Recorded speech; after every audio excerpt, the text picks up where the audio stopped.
Hare Krishna. So Arjuna has glorified Krishna in the first two verses, and then in the third verse he requested Krishna, show me your universal form. And now in the fourth verse Arjuna is going humble, and then he's telling Krishna something which is very, very important for all of us also. So let's see this in Shloka number 4. Manyase yadi tachakyam maya drashtum iti prabho yogeshvara tato me tvam darshayatmanam avyayam. So here Arjuna is starting this verse, Yadi manyase, if you think. Now he has already requested, he has told what he wants, but now he is saying, if you think, O Krishna, tat chakyam maya drashtum iti prabho, that I am able to behold your cosmic form, O Lord, O Prabho. Yogeshvara tato me tvam, Yogeshvara, O Master of all mystic power, Yoga Ishvara. Tataha me tvam darshayatmanam avyayam, then kindly show me that unlimited universal form of yours. Now here Arjuna is telling very clearly, no Krishna, I am not qualified. I am not qualified at all. Basically he is saying, I am ayogya, I am unqualified. But who are you? You are Yoga Ishvara. You are actually Lord of qualifications. So you as Lord of qualifications, or you being the Lord of all the mystic powers, by your potency, by your Shakti, you can make me qualified, and then you can show me your universal form. But please make sure you show me your universal form. It's a very, very nice shloka where Arjuna is revealing, or Arjuna is manifesting his humility, and he's putting down as an unqualified person, and he's begging Krishna. And this is what is the mood in devotional service. Mood in devotional service of a sadhaka, that is all of us, should be that we understand that how unqualified we are. And at the same time we understand that how great and qualified Krishna is. We might be the most sinful, unqualified, wretched people in this world, conditioned in the cycle of birth and death. But we understand Krishna is that liberated, eternally liberated, all powerful, all qualified, all pure personality. And if Krishna wants, things can manifest. If Krishna wants, we can become qualified, we can become pure, we can get those eyes to see Krishna face to face. Only if Krishna wants. If Krishna does not want, then nothing will happen, because we are utterly unqualified. So in this verse, Arjuna is teaching us that how to pray to Krishna. How to pray to Krishna, putting oneself in a very, very humble position. Here it is said that we cannot understand Krishna just like that, by our own endeavor. In Bhakti Rasamrita Sindhu by Rupa Goswami, a very, very beautiful shloka comes, which says, Atha Shri Krishna Namadi na bhaved gayam indriye sevon mukhe hi jivhado swayam eva spuratyada. So this particular shloka says, Ataha Shri Krishna Nam Adi. So Lord's name, form, qualities and pastimes. Nam, Rupa, Guna, Leela. So all this, Atha Shri Krishna Nam Adi na bhaved grayam indriye. It's not possible that by our blunt, conditioned senses, we can understand Krishna's all these wonderful, divya, transcendental form, name, qualities and pastimes. Not possible. Then how to understand Krishna? Because only when we understand Krishna, we can go back home, back to Godhead. Where Krishna made it very clear, Janma karma chame divyam evam yiveti tattvataha tyaktva deham punarjanma naiti mameti. So Arjuna, in 4th chapter, Krishna said this, that only when you understand me, O Arjuna, then you can come back to me. And then you'll never come back to this material world again.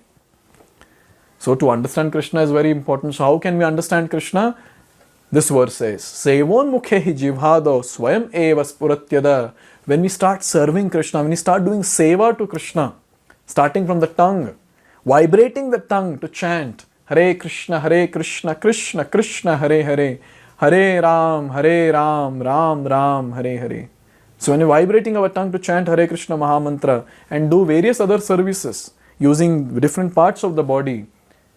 When Krishna is pleased by our service, by our endeavor, what happens? Swayam eva spuratyada. Krishna will manifest himself. Krishna will reveal himself to us.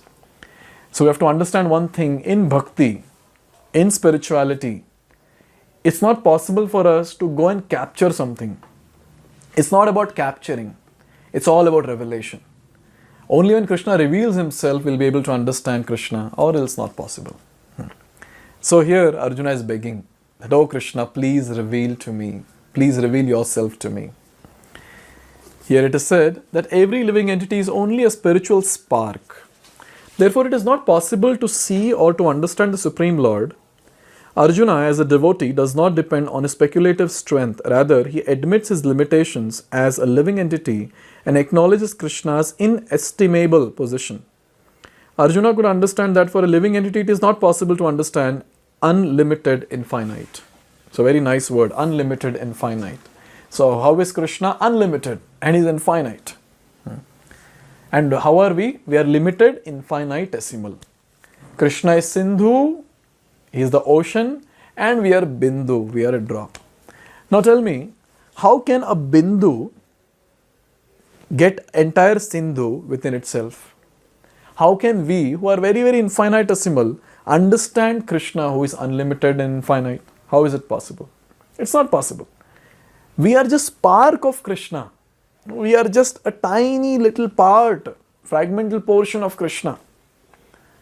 It's like a drop separated from the ocean. That's how our position is. Then how can we very, very tiny, chutku personalities understand the great personality Krishna? It's not possible. So as I already said, by our own endeavor, not possible. But we have to endeavor. Now someone might say, anyway, see Prabhuji, you are saying that own endeavor, nothing is possible. Why endeavor?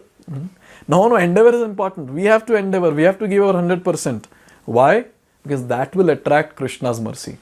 Every time when we are chanting Hare Krishna Mahamantra, now we can do something else at that particular time. But then we are investing that time to please Krishna.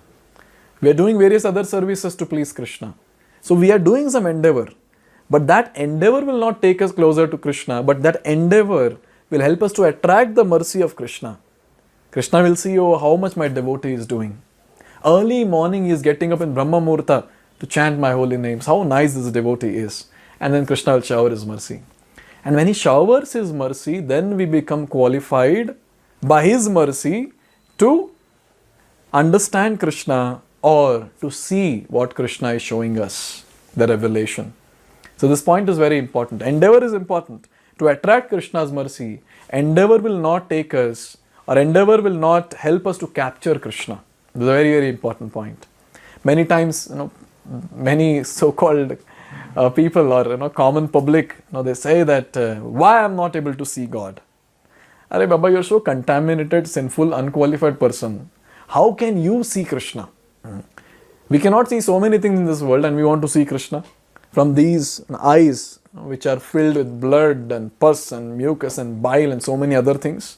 How can we see Krishna with this mortal eyes? We need to have divine eyes for that. Premanjana churita bhakti vilochanena santas sadaiva hridayeshu vilokayantim yam shama sundaram achintya gunaswarupam govindamadi purusham tamaham bhajami. Prema Anjana is needed. And this Prema Anjana, the ointment of love, the Anjana of love, Prema, we cannot go and purchase it from some market, some shop. Only Krishna has to give that. When we get those divine eyes, when our eyes are anointed with love, at that time we can see Krishna face to face. So making a stupid statement that, oh Krishna, if you are present, come in front of me. He is not our servant that he will listen to us. But Krishna becomes a servant of his devotees. Those devotees who capture Krishna by practicing the devotional service, by their intense love and hankering to attain Krishna. Here it is said very nicely, if the infinite reveals himself, then it is possible to understand the nature of the infinite by the grace of the infinite. Very, very important, I repeat. It is possible to understand the nature of the infinite. How? by the grace of the infinite. It is possible to understand Krishna only by the grace of Krishna. The word Yogeshwara is also very significant here because the Lord has inconceivable power. If He likes, He can reveal Himself by His grace, although He is unlimited. This is a very nice thing. We are limited, we are infinitesimal, but then if Krishna wants to reveal Himself, He is unlimited, He is infinite, but He wants to reveal Himself, we infinitesimal beings would also be able to understand that infinite personality. Very, very difficult to conceive also. Infinitesimal being trying to understand the infinite. It is possible. Why? Because Krishna is the greatest mystic. He is all powerful. He can do anything. He can pull an elephant outside from a small hole in the needle. He can do that. And He can reveal His entire universal form, His entire opulence in the chutku personalities like us, in our heart, which is again very, very chutku. So this is the greatness of Krishna. And here it is said, finally, Arjuna's mood. Therefore, Arjuna pleads for the inconceivable grace of Krishna. He does not give Krishna orders. Krishna is not obliged to reveal Himself unless one surrenders fully in Krishna consciousness and engages in devotional service.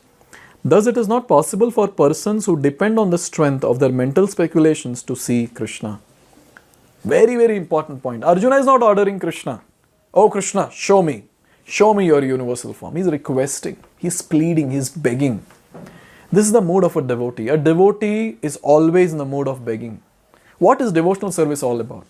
Devotional service is all about to become a very wonderful, a very perfect, a very flawless beggar. So this is what we are supposed to do. We are supposed to get trained for becoming a nice beggar. We have to beg to Krishna very nicely, especially while chanting the Hare Krishna Mahamantra. Especially when we are offering intense prayers to Krishna from our heart. We cannot order Krishna. Why? Who are we to order Krishna? What qualification we have so that we can order Krishna? Obviously, many times people say, I asked Krishna this thing, Krishna didn't give. Why will Krishna give? Why has to Krishna give? This is the question. Is Krishna obliged? Oh, this person gave me 2 pedas yesterday, so I should give him this. Krishna is not obliged. He does not need anything that we offer. So a very important thing to understand, we are not qualified to order Krishna. When we ask Krishna something, we have to beg. We cannot order. And if Krishna wants, out of His sweet will, if He wants to sanction, He will sanction. But then He is not obliged. He is not obliged at all to do whatever we are asking to do. So it's a very important thing to understand when we are practicing devotional service. It has to be ahituki. It has to be unmotivated. It has to be selfless. Krishna, I don't want anything. I am just doing devotional service to please you. I don't want anything. I just want you. This is a very, very important thing that we need to understand. Selflessly, we have to render service without any expectation. And guess what? Such devotees get everything. See, they might have desire in the heart, but then they are not willingly doing some activity or devotional service to get that desire fulfilled. They are doing it selflessly. But Krishna as Paramatma knows the desire. He will fulfill. Whatever desire a devotee has, he will fulfill. So one important thing that we need to understand is, when we are practicing devotional service, it has to be selfless. It has to be selfless, unmotivated, and it has to be uninterrupted. Apratihata. It has to just go on. Krishna fulfills our desire or does not fulfill our desire. It doesn't matter. What really matters is, am I rendering service to Krishna selflessly without any motivation? Am I doing this or not? If I am doing this, everything will come in life. What else we want apart from Krishna? For the ones who are surrendering to Krishna completely and serving Krishna unmotivated, uninterrupted, selfless way, Krishna gives Himself to them. What else we want? So let's all come to that platform of serving Krishna selflessly without any motivation and without any interruption in our devotional service. And when we are able to do that, yes, then we can say that I am advancing in spiritual life. Then we can say that yes, Krishna will be pleased with my little endeavors, whatever I am doing in devotional service. And when we have this mood, we will never ever order Krishna or instruct Krishna to do something, but we'll always beg Krishna for His mercy so that we can advance in spiritual life. So in this way, Arjuna is very, very beautifully spoken or glorified Krishna. Then he has requested Krishna with a lot of humility. Now after hearing this, why will not Krishna's heart melt? Now Krishna's heart melts and transforms into a universal form, which will be revealed from next Śloka onwards. So let's see the description of Krishna's universal form from next video. Hare Krishna. Hare Krishna, Krishna Krishna.